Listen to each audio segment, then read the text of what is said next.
Frances, hello. Welcome to the Shepard studio. So excited to have you here. I'm excited to be here, Taylor. Good. Okay, so Frances, you've been a longtime member of the Shepard team, right? I think we're on 14 years. Is that right? That's right. It's a long time. It is. You've probably seen a lot of iterations of Shepard and seen them grow from, in revenue just immensely, right? Yes. And I can sense that you're very passionate and proud of that growth. So just talk to me a little bit about like where you started and then how, you and Shepard has grown throughout this 14 years. Yeah, it's been a whirlwind, right? Yeah. And it's been 14 years of just fast-paced growth. I mean, COVID was a little bump in the road, but when you look back now and see that we've continued, that's really exciting and something I'm really grateful for. I kind of fell into this business in general, the general contracting world. I worked at a really small company prior to Shepard and then fell into a role at Shepard that I was excited about because I wanted a place where I could make my mark and grow, and it was just a perfect time, right? Because Shepard was just I wouldn't say starting out, obviously, an established company, but really just on a growth trajectory. And so I got to come in at a great time, a great team, and we were just, being really innovative and flexible and trying to be really different with our customers and approach them in a different way. And I think it just resonated at that time. Yeah. And we just started experiencing sort of like a snowball of growth. And then here we are. Our customers have been fantastic because they stayed with us throughout the journey. We've navigated all the changes in the industry. But yeah, it's been wonderful. So you didn't have like a dream of always being in events. You just tripped and fell into it? Pretty much. I mean, honestly, I'm a finance major. I studied that in school, but I do math all day. So yeah, that's good though. That's good. I do. But I did also always work in the hospitality industry through college and through high school years. So it was this perfect fit. It was family actually that spoke to me about the industry, and it was something I had never thought of, and I didn't really think it was a professional track. I thought hospitality, hotels, right? Yeah. And they were like, there's this whole huge industry you don't know about. And so once I dove in, I really realized this is the perfect mix of business and hospitality. And I love that it's not the same thing, right? Right. No offense to the folks that are in a hotel or anything like that, it's but different. We get to peek into every different industry, and it's always different. It's always a new challenge, and I became addicted to it. And I love it. Well, that leads very well to my next question, just around events. Like, why do you like being in the events industry? There's this hustle and bustle that I think is so fun and almost addicting, but what do you like about it? You've been doing this a while, traveling a lot, so what do you like? So going back, fresh out of college with my degree, I got a office job. I was in downtown in a big building, and what I thought was supposed to be a real job, and I was in a cubicle, and it was the same thing every day. I hate this. And I was like, this is not me. And so that really gave me perspective to really appreciate the events industry and that it's not a 9 to 5, because I already tapped into that and realized that this is not for me. Yeah. So I loved that it was always different, always challenging. And then, that part of me that just loves business in general. Like, I love reading the news, reading what industries are emerging. I think you call yourself a dork. Right? I am, yes. Yeah. I'm or a news nerd. geek as well. A news geek as well. And then I love seeing that translate into events, or the things that you hear at events and then you see sort of come to fruition later, or emerging industries and trends. And it's all about people, which I'm a people person, and connecting. So again, it's just been an exciting road. And I think once you really jump in the industry, yes, there's that, demand and the stress nature of live and events, but the reward is so big that I think it's definitely outweighs that. Yeah, no, I love that. And so kind of going back to your career and being in sales, I have the pleasure of working with you a lot and collaborating on different things of that nature. And so you're a huge just advocate, and I think speak very well on behalf of the customer when we're talking about anything. So would you say your career just in sales and your exposure to our customers, that's really kind of where that comes from? Yeah, I mean, I think it's one of those things that, I fell into sales, right? Yeah. And then to me, I've always been sort of an empathetic person. Yeah. Right? Where'd you get that empathy from, Frances? It has to be my mother, who will be very proud at this moment. Shout out to Mom. And, Hi, Mom. you know, Lola. there was a time where I didn't think like empathy and emotional intelligence and business really coincided for success. Yeah. Because you kind of grew up thinking that you had to be stone cold, or, you know. Correct. And so it was almost like could be a weakness, right? Like I need to make sure this is measured and not really visible. Especially as a woman leader, you know, you're like, I have to establish dominance is kind of the narrative that I at least was heard. Yeah. That's not true. I think you do a good job of balancing that as well. Thank you.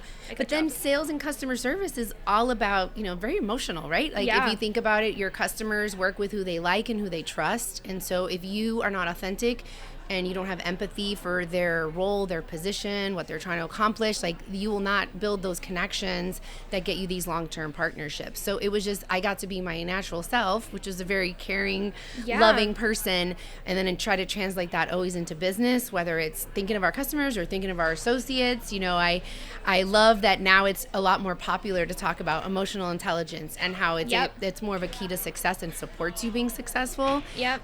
So I think it's just been a great time, again, for a personality like mine in my career to be able to marry both those things. No, I love that. So, okay, you know, you're in leadership. Talk to us about, obviously, you know where Shepard's going and where we're trying to go. So what makes you excited about the future of Shepard?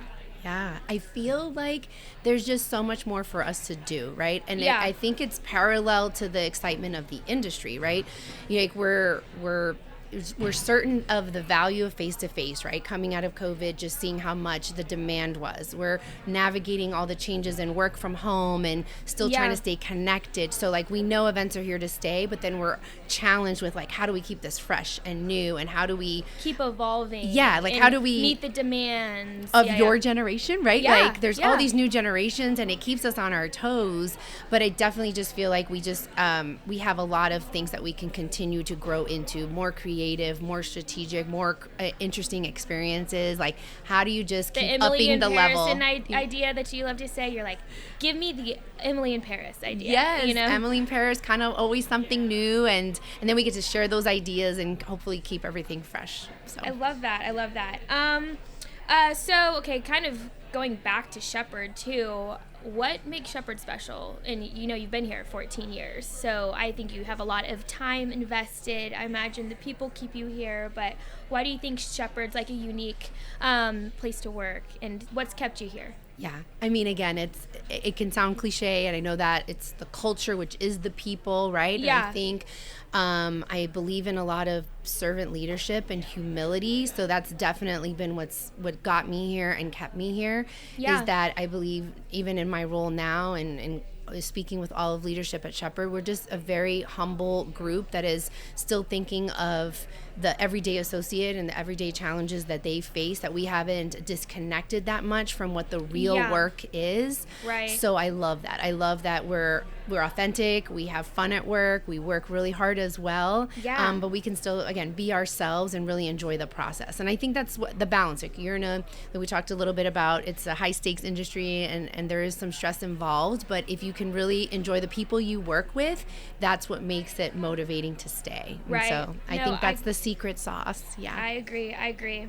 So now we're going to get a little personal, right? We've talked a lot too. You know, hopefully one day I'll be a mother. I know you're a mother as well.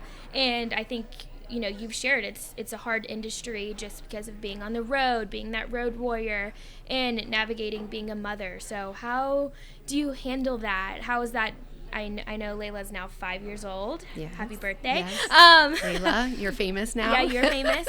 No, but how have you just like handled, you know, being a mother, being a leader at Shepard? How do you do it all? Oh, well, I don't do it all. Yeah. That's the key, and it brings kind of tears to my eyes, right? Like I felt like you know, when you're in the industry, sometimes you're just not seeing a ton of role models with small children. You know, obviously you meet a lot of folks that maybe have children that are grown or more self-sufficient, and so you're not seeing a ton of people starting families, and that could be a little intimidating. Yeah. And so, you know, I remember going to a women's conference that IAEE held, and, you know, I was pregnant at the time and just got a lot lot of inspiration from those ladies who are like, you can do it, and you can still have the career that you love, and you can still build your family. So it is definitely about your support network, starting with, family and my husband and my support system at home, and then my support system at work, including you. Oh, thank you. Right? And we all kind of carry each other and support each other at different moments in our lives, and I couldn't do it without the people that I know,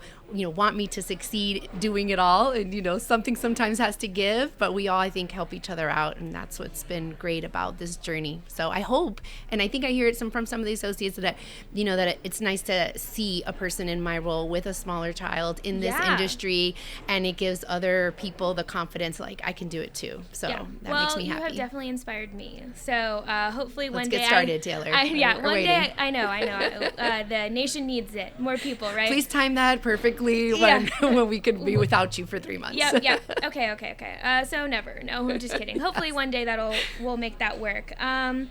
Trying to think, I got a couple more questions. We get asked a lot with your exposure just to all of our customers and clients. What are you seeing? What, in terms of the trends or just things kind of arising within the industry? Kind of what do you think's like what's next, or we should be keeping our eye out for? Yeah. I think the thing to keep your eye out is questioning everything we're doing and why. And that kind of is the big umbrella. So it's how we're doing our education content, how we're greeting people at registration. Like, I think the biggest trend is to not stay complacent, right? Yeah. More than ever. Like, everyone knows we have to prove value at these events, and that the expectations are just higher and higher. You're appealing to so many people. So we had a great speaker today, Julius Solaris, and something I took away from him is he said we're creating moments now instead of the events, just thinking about the moments, and I think that is spot on. It is about the moments, and we need those creative brains to help feed those moments and just challenge everything we've ever done, I think is really what's happening right now. Awesome. Well, thank you so much for your time, Frances. I appreciate you. We'll have you back in the studio soon. Thank you, Taylor.